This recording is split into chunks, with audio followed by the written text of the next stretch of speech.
Okay. Hello sa inyong lahat. Good evening sa inyong lahat. At this is Justin Talk News Speech.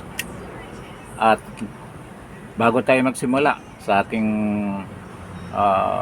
mga issue na pag-usapan ngayon, mga balita na nag-crop up during this day, napaka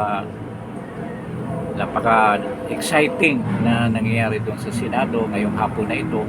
At it is worth discussing right now. Bago tayo magsimula, press naman ang like, then share, then follow Justin Talk News PH. At if you are new to this channel, subscribe naman. Kahit na paisa-isa lang, okay lang sa atin yan. So, ano ba yung nangyari kanina during the hearing? Akala natin this day is a dull day, lazy day, na walang mangyaring mga events na napaka well-meaning events. But we are wrong dahil at the later part of the session number 68 sa ating Senate, ay nagkaroon ng controversy at nagkaroon ng walkout ang 11 Bulaga members. So parang naubusan sila ng powers, no? Kaya the only defense that they thought was to walk out, no? So i-detalye natin yung mga pangyayari para maintindihan, kasi maraming nagtatanong, ano ba talaga nangyari doon, bakit sila nag-walk out. Parang naubusan na sila ng katwiran, kasi ganyan naman talaga pag maubusan ka ng katwiran at sa tingin mo meron kang gustong mga motion or objection na hindi pinapansin, kaya nag-walk out ka lang. That's the only defense that you're going to take. At ito nangyari sa minority. So paano ba nagsimula? Kasi nung ganito yon, ito yung kwento. Nung May 11, after the change of the presidency, si Senator Alan Peter Cayetano na yung nagiging Senate President, tumayo ito si Marcolita at nagmotion for an amendment of a certain rule, number 14, section 41, stating that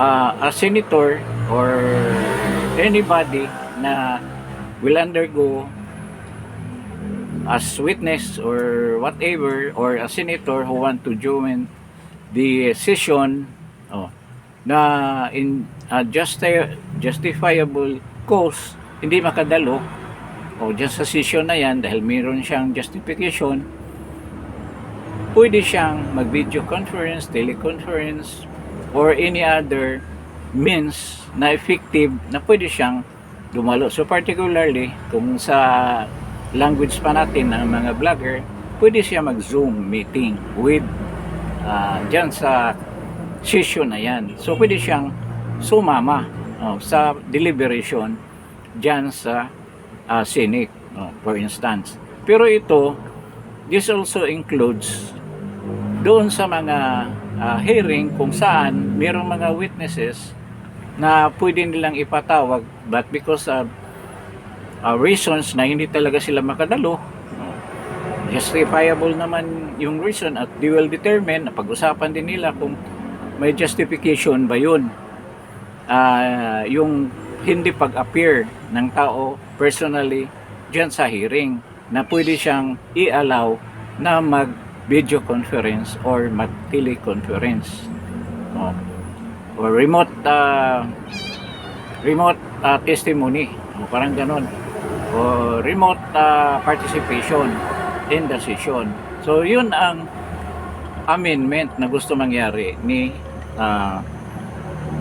Senator Marcolita, na ang ginawa ni President pro tempore Loren Legarda, naka-journal siya, then sinubmit nila sa Committee on Rules for verification or titingnan kung nasa rules ba nila yung ganyang amendment. So, kung ibigay na kasi ito as a journal, diyan sa journal at ipasa doon sa Committee on Rules, meron ding notice yung minority and the majority na merong ganyang motion to amend that particular rule at particular section. At ito, nakasaad doon sa kanilang Rule 136. That is, kung merong motion or amendment na i-submit sa plenary, ang gagawin, iti-take up yan 1 day after. No, 1 day after, kung ngayon siya sinabit, bukas pa yan pag-usapan, hindi immediately, to give notice to the parties that have concern over this matter. So, ganyan ang patakaran ng Senado. So, ngayon, dumating na nga itong punto na to. Ano ba ngayon? May 26. So, almost a week na. Napakatagal na na-submit yun. So, hindi yan na aksyonan kaagad dahil alam naman natin anong nangyari dyan sa Senado after the May 11 Senate presidency change nang napalitan si Tuta Soto. So, niraise na ni Senator Marcolita yung motion niya to amend Rule 41 section Rule 14 section 41 kung dapat na itikap sa plenary. So, ang gustong mangyari na ni Senator Marcolita at saka desisyon ng Senate President, i-discuss muna kung pwede ba yung matter na yan pag-usapan sa plenary. Pwede ba yan pag-usapan o hindi na pag-usapan yung rule na yan, ang pagpapalit ng rule na yan. Kasi malalaman kung ano bang gusto ng mga senators, both in the minority and the majority. Yun pa, yung merits ng yung buod, yung laman doon sa pag-change, anong reason na kailangan ang isang senador ay may pahintulot or pwedeng umattend sa isang session through video conference. Nakalagay nga doon, naka-emphasize na it should be justifiable.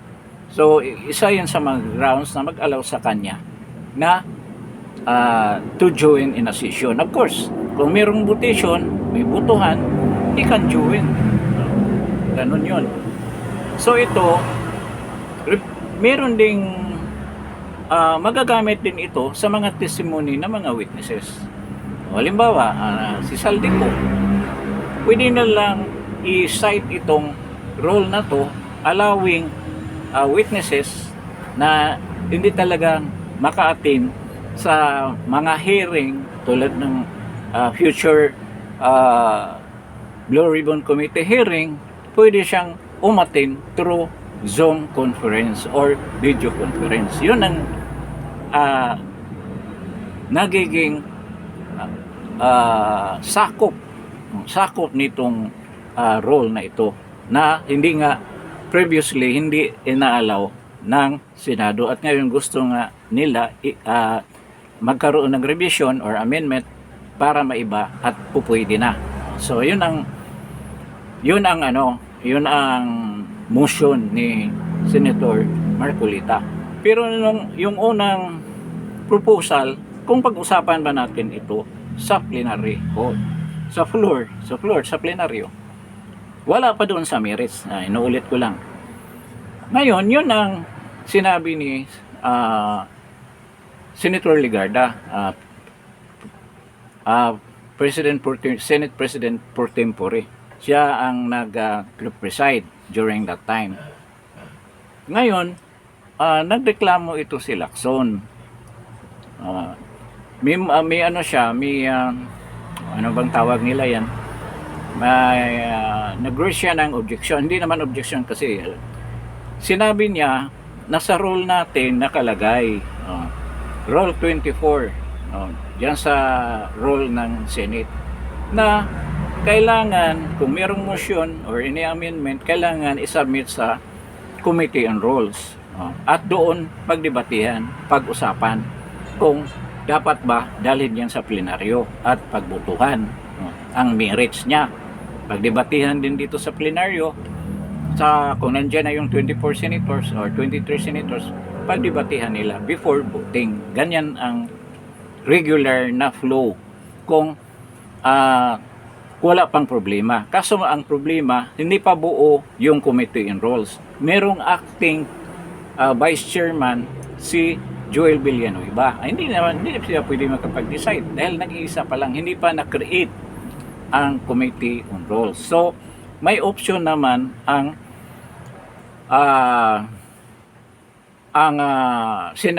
Senate President.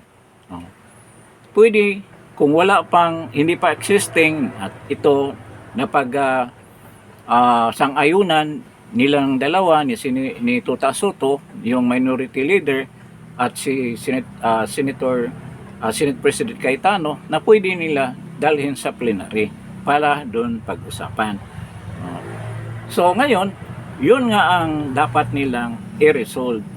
Kung ito, pwede ba natin pag-usapan sa plenary o hindi? So, maraming nag-object. Hindi muna nag-object, nagpahayag ng kanilang mga opposition dyan sa proposal na yan. Ang sinabi ni Lacson, hindi pa nga yan napag-usapan. Pinapaliwanag ni Senator Cayetano, wala pa nga Committee on Rules. Kaya, sa plenaryo pag-usapan natin kung pwede bayan pag-usapan sa plenaryo o hindi.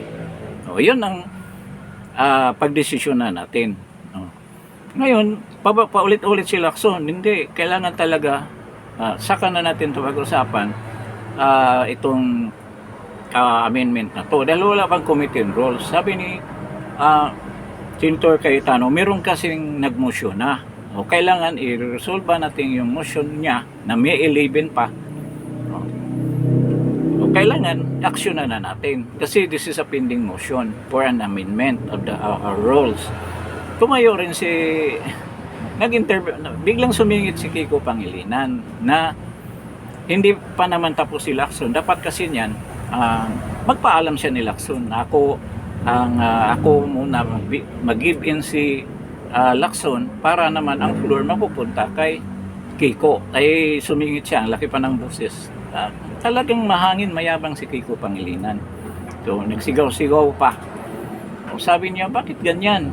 Na sinayad niyo yung Rule 136. So, natabunan yung reklamo ni Senator Lacson na rule na sinayad na Rule 24. Sabi nga ni Senator Cayetano, hindi yan ang rule na ginagamit natin. Yung Rule 136 ang rule natin na concerning dito sa problema ng pag-amin yung motion ni to amend this section. Dapat dito muna tayo, hindi na yan. So, sumakay si Kiko Pangilinan yan. In-acknowledge niya na Rule 136 nga. Pero, sabi niya, bakit parang pinipilit nyo na yan talaga ang pag-usapan natin. Yan talaga ang i-discuss natin. Sabi, may motion na nga na more than 11. Sinabi pala niya, kung kailangan pala dyan sa rule na yan, na kung mayroong motion for an amendment, kailangan ng isang araw bago natin i-discuss yan.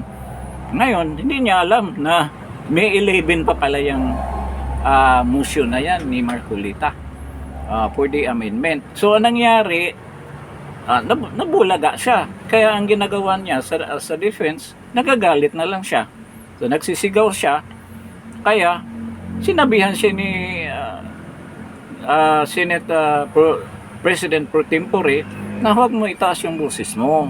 Pati si Senate President Cayetano nagsasalita na ganyan. Dapat naman mahinahon ka sa pagsasalita mo. Kasi pasigaw na yung salita niya na dapat isaksak daw sa lalamunan natin ito.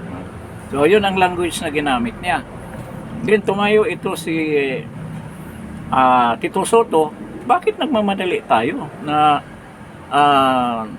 i-take up itong na to, amendment na to, na hindi pa naman natin napag-usapan. Kaya nga, dinala natin sa plenary para pag-usapan natin kung anong gagawin natin dito sa motion na to. Ngayon, sabi ni tumayo rin si itong Bindalo, si Erwin Tulfo, sinabi niya, dahil ba ginawa niya ito na meron bang force majeure, ibig sabihin nangangailangan ba talaga na palitan natin itong i-amin natin itong rules na to, at dinagdagan pa niya. Siguro ang dahilan yan dahil nababalitaan nyo na dalawa sa majority senators ay magkaroon ng warrant of arrest at aarestuhin. Doon talaga sumabog ang isipin mo, senador ka, kapwa senator mo, insultuhin mo ng ganyan, di ba? Di ba napaka-unprofessional mo? Ganyan naman talaga si Erwin Tulfo, ganyan naman ang ugali niyan sanay naman yan sa mga kaguluhan ng mag-asawa. Ano ba yung TV show niya sa Channel 5? Puro mga ganyan, mga mag-asawang nag-aaway. Diyan lang siya magaling. Kaya nga sabi nila, para makapagsalita si Erwin Tulfo at saka si Rapi Tulfo, magdala kayo ng dalawang mag-asawang nag-aaway. Yun ang specialty niya. At lumabas dito sa actuation ni Erwin Tulfo. Dapat hindi niya sabihin yan. Dapat respetuhin niya yung mga senador na yan. At tandaan natin, yung ginawa nila na balak pag-aresto sa dalawang senador na si Joel Villanueva, sasampahan daw ng plunder, bubuhayin yung plunder na kaso niya na dinideny na nga nung witness na yan, si Bernardo, yung taga DPWH, at yung kay Jinggoy, talagang itutuloy nila yun para daw maaresto. Nakikita na natin, alam na alam pala ninyo yan, na yan ang paraan ninyo para mabawasan ang senador ng majority, ipapakulong niyo yung dalawang senador. Kaya binuljak siya ni Senate President Cayetano. Dapat naman hindi niyo sabihin yan. Ano bang una, parang hindi kayo senador kung ganyan ang mga actuations nito dito sa plenary, sa floor ng Senate. First word na sinabi, isaksak sa lalamunan, then railroad, then sinabi daw na ito si Erwin Tulfo na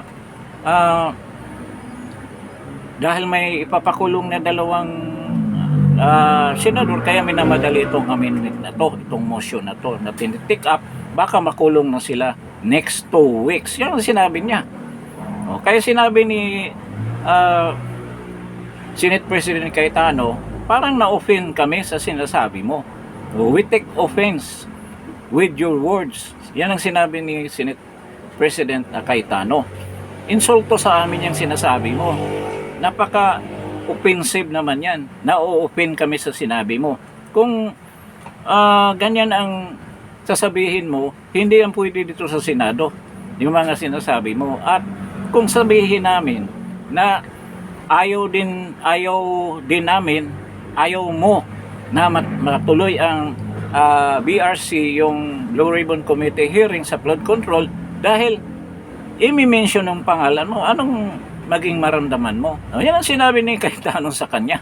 Kaya natigil si Erwin Tulfo. At ito pa, pagdating pa doon sa labas, talagang si Erwin Tulfo hindi dapat naging senador sa ugali niya. Parang siya barumbado Hindi talaga professional. Wala siyang dissenting as a senator. Dapat sana magpakita siya ng napaka-ideal na actuations o character as a senator. Dahil ang daming nanonood ng mga taong bayan sa hearing na yan. At pinapakita mo yung ganyang ugali. Paglabas pa niya, anong sinabi niya sa media?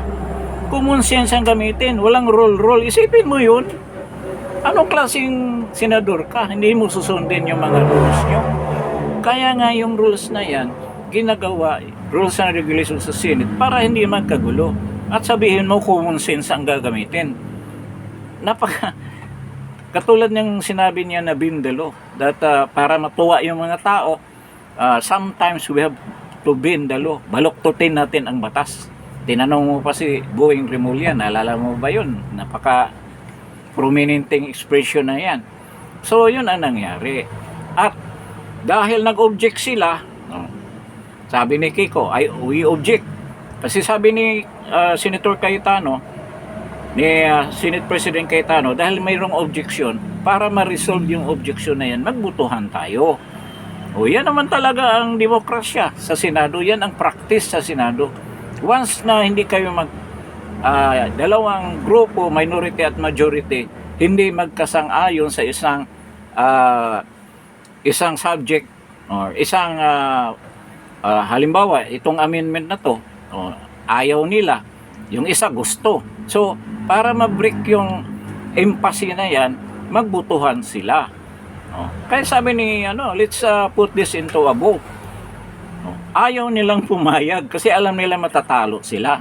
11 lang ang minority at 12 ang majority. So, ngayon, nung sabi ni Cayetano na sige, magbutuhan na lang tayo. Ngayon, tawagin mo yung attendance, yung roll call, i-roll call kung may ano ba tayo? Tawag nito, may tama ba yung bilang natin para tayo ay magbutuhan? No. Nung tatawagin na yung roll call, sabi ni Soto, tumayo si Soto. Sabi ni Soto, I move na i-adjourn na lang itong session na to. Bakit i-adjourn? Sabi, nakita nila lahat ng senador ng minority lumabas sa session hall. Nag-walk out sila lahat. Paano pa ipatuloy? Walang quorum. Walang quorum. Kaya sabi niya, kung magbutuhan tayo, tawagin mo muna yung quorum. Paano nga mag-quorum? 10 ang umalis. Yung 10 senator, pang 11 si Tuta Soto. Hindi talaga magkabutuhan dahil umalis sila lahat, nag-walk out sila. Ibig sabihin, hindi nila kayang dipinsahan yan. Gusto nilang iwasan.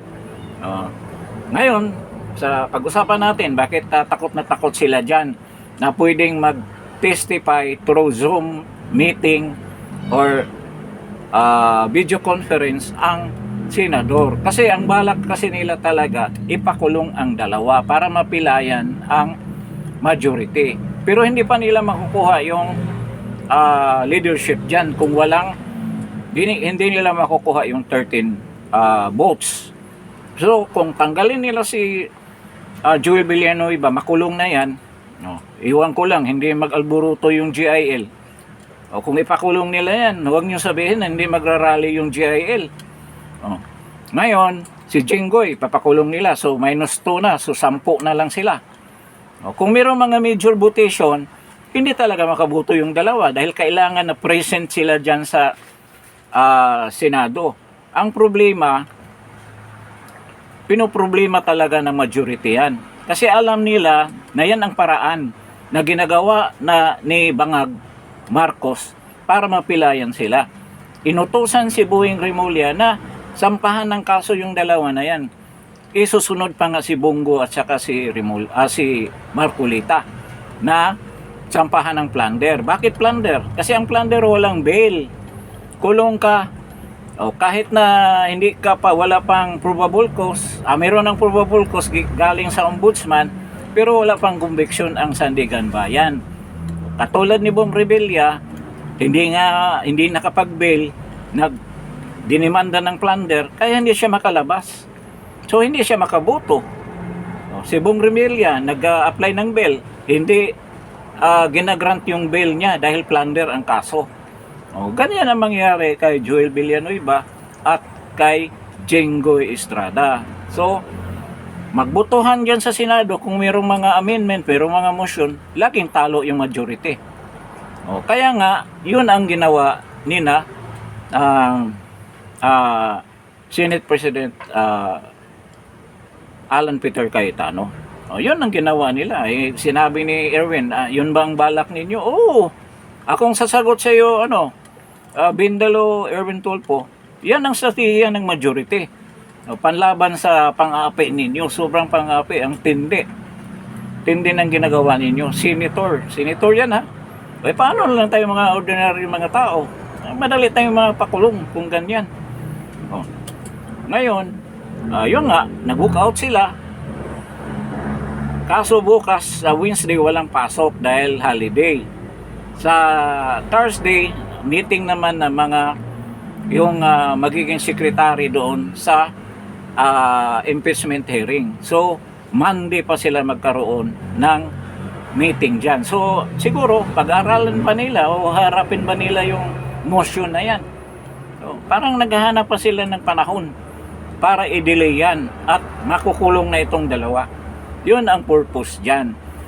Ngayon, sabi nila kung maaprubahan yung amendment na yan ni Senator Marcolita, makabuto ba si Senator Bato? Oo, pwede. Kaso nga lang, may device ang PNP, kung mag-open ka ng cellphone, alam niya ang location mo. Yun ang problema ni Bato. Paano niya gagawin yan? Mag-open siya ng cellphone, di malocate yung location niya. Doon siya sa bundok, may cell site ba doon? Hindi rin siya makapagsama sa mga session sa Senado. So, yun ang nagiging problema. Pero, kilala naman natin si Bato na magaling mag-strategiya. Kaya hindi rin nila yan malocate. So, yun ang ngayon. Nakita natin talaga itong Bulaga 11, napakaduwag na mga tumakbo sa ganyang problema. Talagang dinidili lang nila para hindi matuloy ang amendment ng rules na yan na pwede umatin sa Zoom meeting or video conference ang mga senador at mga witnesses. Bakit? Imagine kung si Saldico pwede na umatin ng Zoom meeting o video conference sa hearing ng Blue Ribbon Committee ni Pia Cayetano. Ano mangyari? Mabuyang-yang lahat na nalalaman ni Saldico na hindi siya natatakot na gurgurin ni Bangag at ni Tambaluslos. Kasi kung nasa France siya, pwede siya magsalita doon.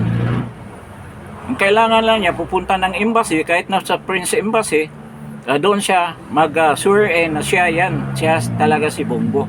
Hindi na kailangan sa Philippine Embassy. Sa French Embassy, pwede na siya mag-swear doon at magwi-witness. So lahat na yan talagang mahayag. Malalaman natin kung sino talagang totoong mastermind. At dito galing sa isang witness na napakasolid na si Bongo, si Saldico. Saldico. Si Bongo pala yung balak nilang hulihin ulit. Dahil meron na raw warrant of arrest si Bongo, ayaw na nilang i-reveal. Kaya ngayon, yun ang gusto nila para mapilayan ng gusto majority. Diyan sa impeachment ni BP Inday Sara at saka sa flood control hearing. Para hindi matuloy yung flood control hearing kasi involved sila lahat dyan. Si Tito Soto, ilang milyon ang natanggap niyan. Si Pinky Lacson, ilang milyon ang tinanggap niyan. Kaya yun ang talagang depensa nila na hindi talaga matuloy yung hearing na yan. Kasi talagang mabulgar sila, maturo sila ni Saldico. Tapos pwede pang ipatawag yung 18 soldiers, yung Marines. Kaya pinipilit nila na hindi talaga maaprubahan yung amendment ng rules na yan. So, ganyan na nangyari kanina. At bukas walang hearing dahil nga holiday. Holiday bukas.